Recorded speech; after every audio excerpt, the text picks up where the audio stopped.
तो आज जो काम करने लगे हैं ना, जो लास्ट क्लासेस में हम लोग किया था क्वेश्चन प्रैक्टिस, जो रियल नंबर पे इक्वलिट डिवीजन लेमा समझा था, उस कंसेप्ट को समझने के बाद बहुत सारे question practice we have done. But आज के क्लासेस में हम लोग वही HW के जो कुछ क्वेश्चन दिए थे उस पर डिस्कस करेंगे और इक्वलिट डिवीजन एल्गोरिदम पे काम करेंगे। ठीक है, आइए करते हैं। तो आज हमारा क्या क्या टारगेट है? सबसे पहले हम लोग को होमवर्क डिस्कस करना है, फिर इक्वलिट डिवीजन एल्गोरिदम पढ़ेंगे और फिर अगले क्लासेस का टॉपिक के बारे में बात कर देंगे। आइए सब लोग समझते हैं इस चीज को लेकर। आई होप दैट जो हमारा लास्ट क्लासेस में जो होमवर्क क्वेश्चन था ये आप सबने कर लिया होगा। Very good question. इसको आप 1 स्टार, 2 स्टार, ट्रिपल स्टार दे सकते हो इस क्वेश्चन को। एक्चुअली इस क्वेश्चन को करने में ना दे थिंक दैट कि बहुत कोई भाष्य चीज है, कुछ अलग ही अल्गोरिदम यूज होने जा रहा, बट हम लोगों ने अभी तक जो कुछ भी पढ़ा था वही काम होने जा रहा, उसके अलावा और कुछ नहीं आपको। ठीक है, तो आइए इस क्वेश्चन में समझते हैं। हमारा क्वेश्चन में गिवन क्या था? गिवन था हमारा NQ माइनस एन, और डिविजिबल किससे करना था? 6 से। हमारा ये क्वेश्चन था। फॉर एग्जांपल लास्ट क्लासेस में ने भी जो हमने क्वेश्चन डिस्कस किया था एन स्क्वायर माइनस एन को, और दोनों प्रोसेस से देखा था कि एक गुड स्टूडेंट उस क्वेश्चन को कैसे एज इट इज देखकर भी सॉल्व कर सकता, और बाय लॉन्ग प्रोसेस में हम 2k और 2k प्लस 1 के प्रोसेस से भी जाकर ऑड इवन वाले इंटीजर से भी we can solve. But right now same काम है, सेम वही चीज है। जिस बच्चे ने नहीं किया वो अब करेंगे, जिन्होंने कर लिया वो बहुत गुड, उनकी अंडरस्टैंडिंग अब बन रही है, उन्हें वो मालूम भी चल रहा होगा और बहुत मजा भी आ रहा होगा। आइए करते हैं। तो हमारा NQ माइनस एन को हम कैसे लिख सकते हैं? देखो हमने यहां पर लिख दिया है NQ माइनस एन को हम लिख सकते n कॉमन लेने के बाद n square minus 1, n square minus 1 को n प्लस 1 n माइनस 1, और अब देख सकते हैं कि ये हमारा 3 इंटीजर हो गया। Integer number 1, integer number 2, integer number 3।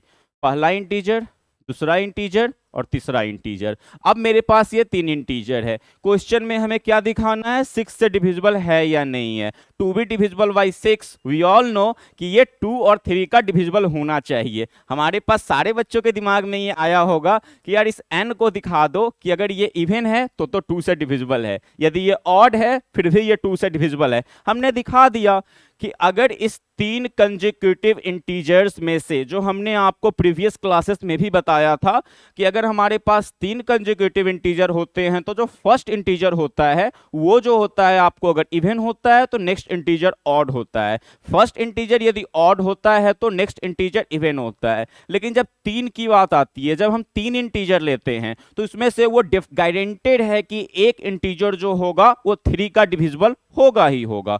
तो फॉर एग्जाम्पल कि अगर हमने इस 2 इंटीजर को देखा, इस 2 इंटीजर में से यदि हमने कहा कि n आपका इवन है तो n माइनस 1 ऑड है, तो ये 2 का मल्टीपल हो गया। जब हमारा ये n ऑड हुआ तो ये n minus 1 n plus 1 even हो गया, तो भी ये 2 से डिविजिबल हो गया।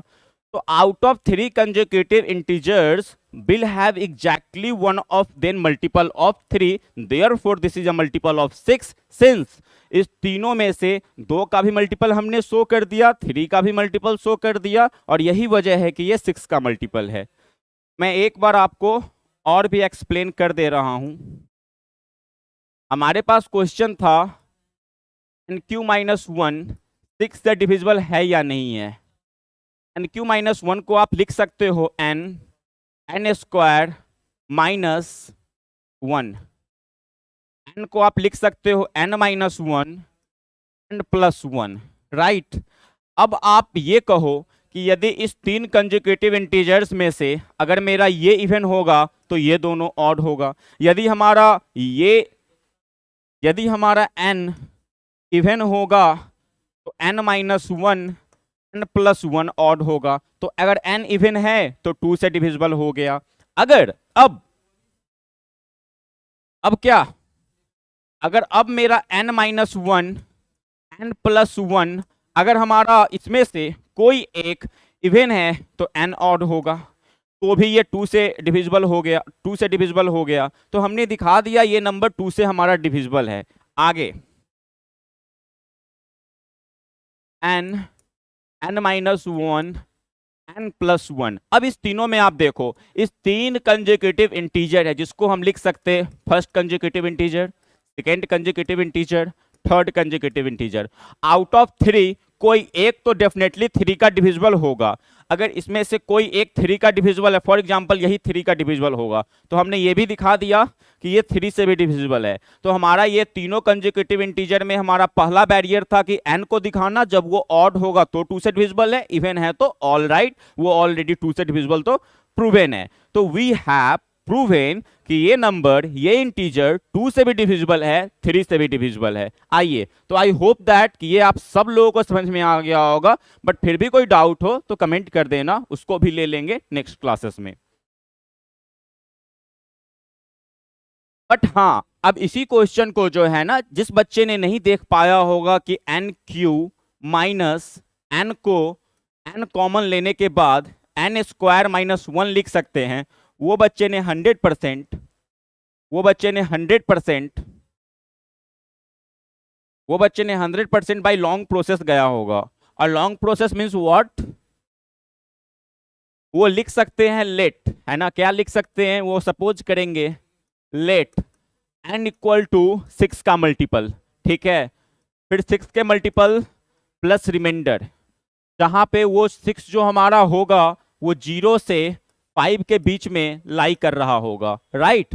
तो अब आप यहां पर देखो, हमने ये लिखा जहां पे हमारा ये 0 से 5 के बीच में लाई कर रहा, हमारा इंटीजर क्या है n, n-1, n+1। जब हमारा n आपका 6k है तो हमने इस फॉर्मेट पे डाला, फिर 6k - 1, फिर 6k + 1।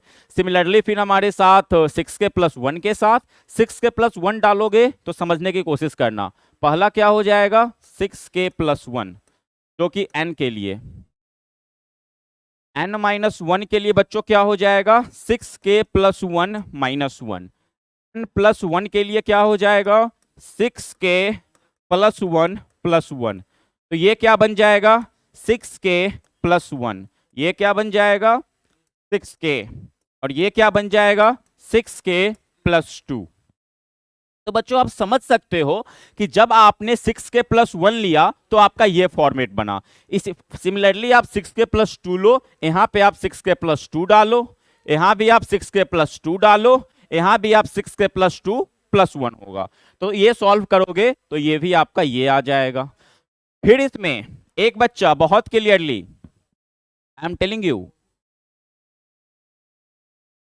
A student would say what, वो कहेगा कि सर ये तो मैं समझ गया कि कहां पे जब हम लेंगे आपको 6k + 1, 6k - 1 डालेंगे तो क्या होगा, but there is also another kind of a student who can't figure कि when to take n common can be written n square - 1 where it is about a plus b, a minus b equal to a square minus b square. So there is a student who is going to follow by this process where he can do this. But in doing that there is one thing which you all should care. What is that? कि आपने जब ये 6k + 2 यहाँ डाला, 6k + 2 - 1 डाला, 6k + 2 + 1 डाला, तो सबको ये आया।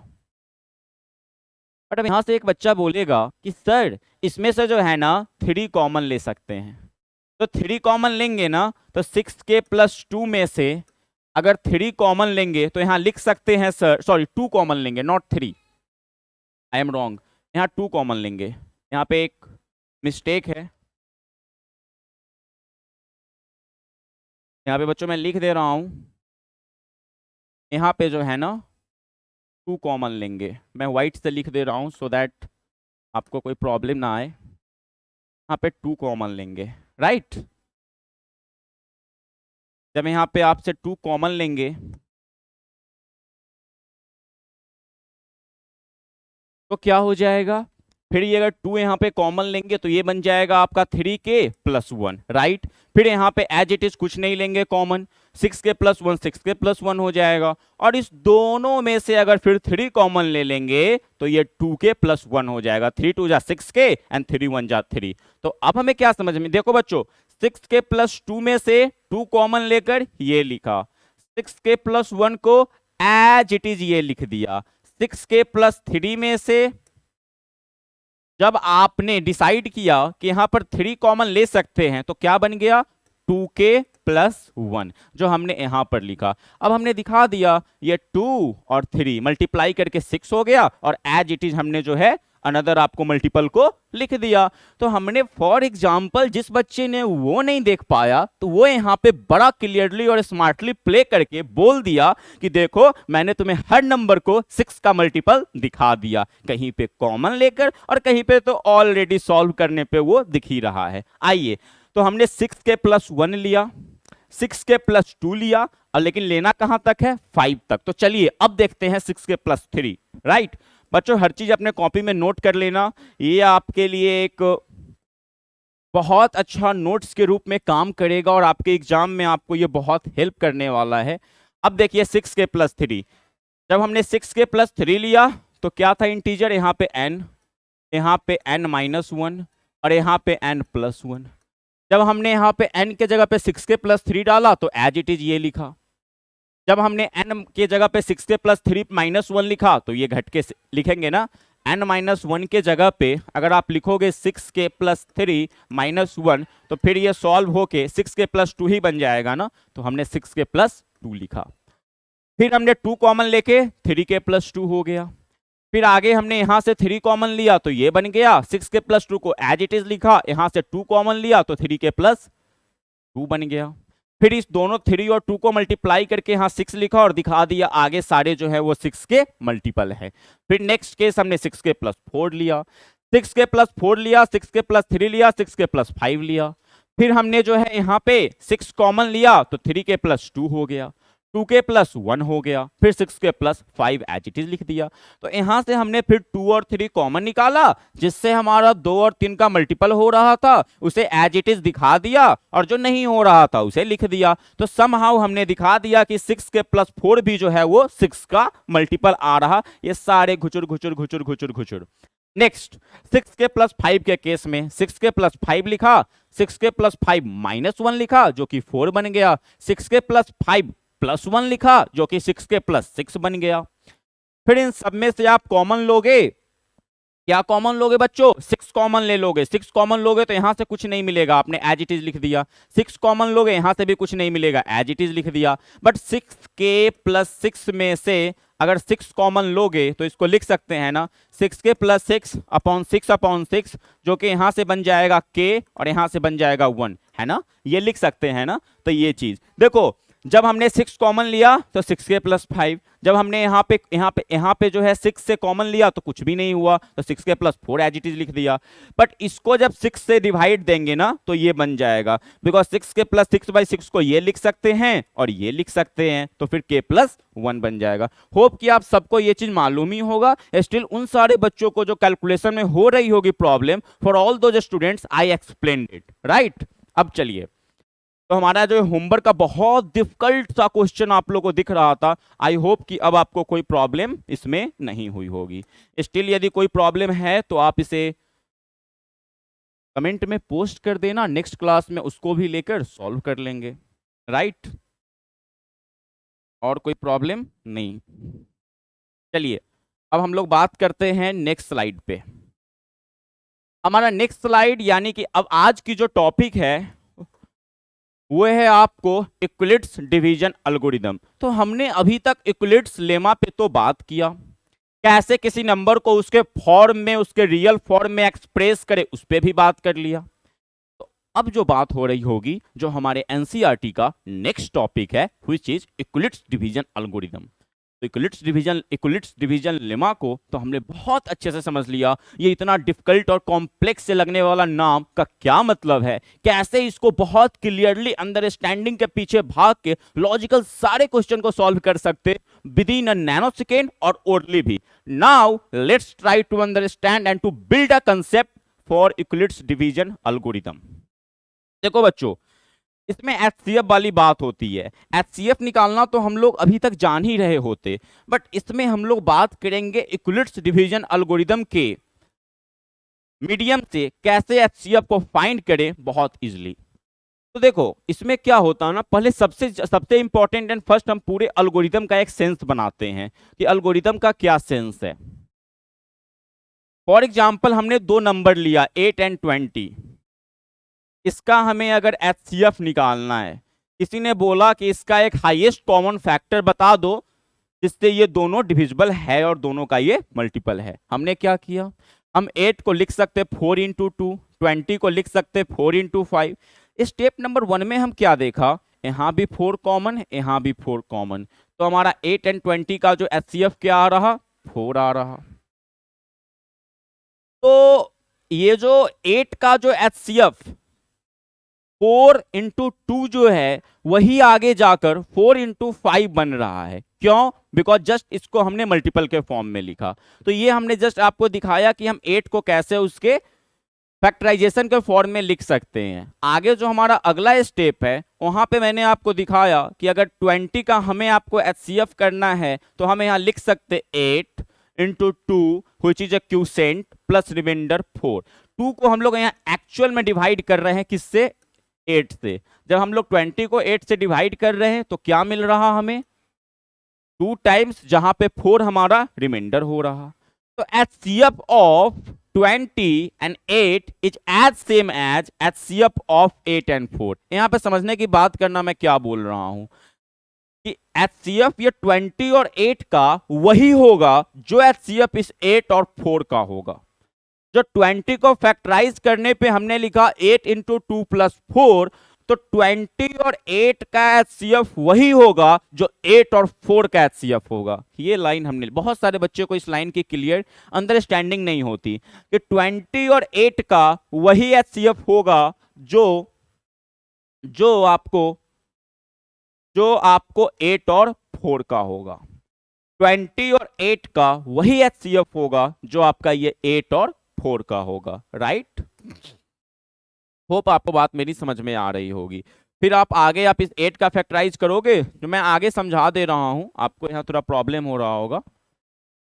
हमारा क्या नंबर था, 8 और 20, इस दोनों का हमें HCF निकालना था। 20 को हम कैसे लिख सकते हैं, 8 इंटू 2 प्लस 4। मैंने बोला बच्चों कि 20 और 8 का वही HCF होगा जो 8 और 4 का होगा। फिर हमने 8 को क्या लिखा, 4 से एक्चुअल में डिवाइड किया उसके रिमाइंडर से, और उसमें 0 हमने ऐड किया। तो हमारा जो HCF हो गया 20 और 8 का भी 4 हो गया, और HCF हमारा 8 और 4 का भी 4 हो गया। यही बात मैं कहने की कोशिश कर रहा था, बट वहां पे कुछ टाइपिंग आपको डिसऑर्डर के कारण मैं बहुत अच्छा एक्सप्लेन नहीं कर पा रहा था, जो आपको इस पेज पे आके हमने क्लियरली बता दिया। आइए आगे और चीज को कंसेप्ट हमारा फिर नेक्स्ट क्या है। एक क्वेश्चन आप लोगों के लिए मैंने डाला है, हमें निकाल कर दिखाओ इक्विलिट डिवीजन लेमा से बाई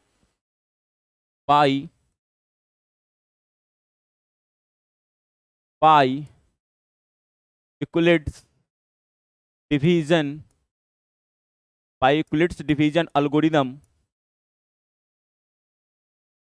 आप हमें निकाल कर दिखाओ 240 और 228 का HCF। 240 को आप कैसे लिख सकते हो, 228 से एक्चुअल में डिवाइड दोगे, क्यूसेंट आपका 1 टाइम्स और रिमाइंडर आपका 12 ऐड हो रहा। अब आप तो 240 का HCF वही होगा जो 28 और 12 का होगा। 240 और 228 का HCF वही होगा जो 228 और 12 का होगा। ये क्लियरली समझना कि 240 और 228 का वही HCF होगा जो 228 और 12 का होगा। राइट, होप आपको समझ में आ गया होगा। तो हम यहाँ पे 240 को कैसे लिख सकते हैं, 228 इंटू 1 प्लस 12। फिर 228 को कैसे लिख सकते हैं, 12 इंटू आई गेस 16 टाइम्स चला जाएगा, चलो देकर देख लेते हैं। 228 को 12 से एक्चुअल डिवाइड करेंगे तो 12 1 जा 12 एंड 12 9 जा 108। तो हमारा ये कितने टाइम्स हो गया, 19 टाइम्स, और रिमाइंडर क्या हो गया हमारा 0।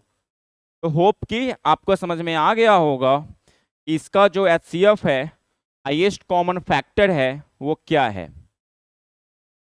तो वो क्या रहा हमारा HCF,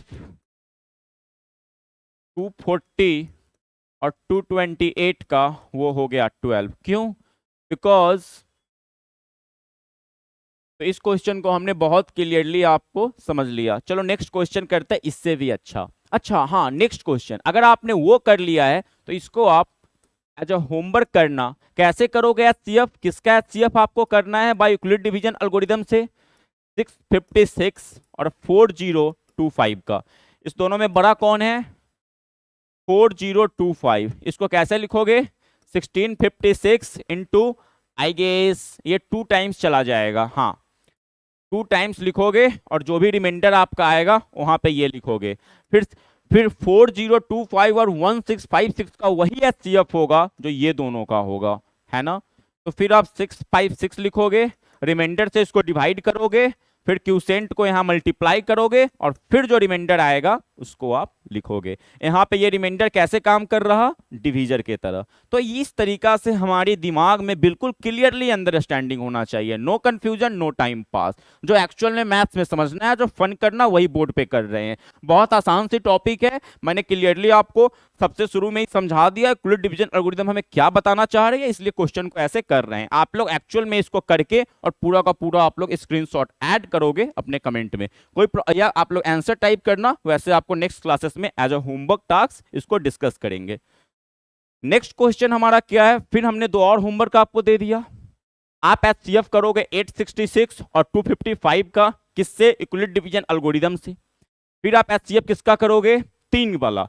अब हमने जो है ना आपको 3 वाला भी दिया है, तो 3 वाले पे भी हम जो है नेक्स्ट क्लास में बात करेंगे। 2 वाले पे तो देख लिया कि 2 नंबर का जो एचसीएफ है उसको कितने इजीली हम लोग निकाल लेते। जो हमारा डिविडेंड और डिवीजर का जो एचसीएफ होता वही हमारा डिवीजर और रिमाइंडर का होता है। बट 3 वाले में भी यही होता है, लेकिन आप लोग खुद से ट्राई करना। आई विल चेक कि आप कमेंट में क्या आंसर करते हो और उसके बेस पे नेक्स्ट क्लासेस में आपको समझते हुए ये भी एक्सप्लेन कर रहा हूँ। तो हमारा 3 होमवर्क हुआ जो हम लोग नेक्स्ट लेक्चर में डिफाइन कर रहे होंगे, एक्सप्लेन कर रहे होंगे। लेकिन आज की क्लासेस में हमने बहुत क्लियरली देख लिया कि यूक्लिड डिवीजन एल्गोरिथम क्या है। लेकिन हाँ, इससे भी पहले, सबसे पहले हमने जो वो देखा था ना, एन क्यू माइनस एन को कैसे 6 का डिविजिबल शो करेंगे, वो बहुत अच्छी चीज है। उस पर किसी बच्चे का ना अटकना। वहां पे मैंने बिल्कुल क्लियरली बता दिया, या तो आप उसको n कॉमन लेके n स्क्वायर माइनस 1 देख लो और a square minus B square को a minus B a plus B कर लो, और फिर वहां पे जो हमारा फर्स्ट बैरियर है कि n कब 2 से डिविजिबल होगा, ऑड होता है तो कब 2 से डिविजिबल होगा, और जब इवन है तो ऑलरेडी प्रूवन है कि वो 2 से डिविजिबल है। बट हमें 6 का डिविजिबल दिखाना था तो हमें 2 और 3 दोनों का डिविजिबल दिखाना था। तो 3 से हमने कैसे डिविजिबल दिखाया कि आउट ऑफ 3 कंसेक्यूटिव इंटीजर्स, ये तो गाइडेंटेड है कि 1 जो होगा उसमें इंटीजर वो 3 का डिविजिबल होगा ही होगा। फिर उसके बाद हमने थोड़ी सी एल्गोरिथम पे बात की, थोड़ी ये समझने की कोशिश की कि ये कैसे काम करता है, कैसे किसी नंबर को by Euclid division algorithm HCF find कर सकते हैं। अगले क्लासेस में 3 नंबर वाले भी बात कर रहे होंगे। तब तक के लिए ये बात याद रखना कि चलना थकान नहीं है, चलने वालों के लिए रुकना आसान नहीं है। बिकॉज मेहनत हमेशा बोरिंग होती है, बट जो चलते हैं उनके लिए थकान कोई चीज़ नहीं होती है, और जो चलने वालों के लिए रुकना भी आसान नहीं होता है। जब आप लोग एक बार फ्लो में आ जाओगे ना, और जब आपकी क्लियरली अंडरस्टैंडिंग, जब आपको लॉजिकल्स हर कुछ को समझने में हेल्प कर रही होगी, तो फिर आपके लिए मैथ्स को सॉल्व करना, और मैथ्स आपका कैसे एक बहुत बोरिंग सब्जेक्ट से फनी सब्जेक्ट बन जाएगा, और maximum most of the time अपने डे का आप मैथ्स पे ही स्पेंड कर रहे होगे। इसलिए मैंने ये लाइन लिखा। चलो मिलते हैं अगले क्लास में, तब तक के लिए bye bye, see you again. आइए अगले क्लासेस में फिर आपसे मिलते हैं, तब तक के लिए सारे होमवर्क कीजिए, कमेंट कीजिए, कोई प्रॉब्लम हो फिर बताइए, सब पे बात कर रहे होंगे अगले क्लासेस में। चलो मिलते हैं।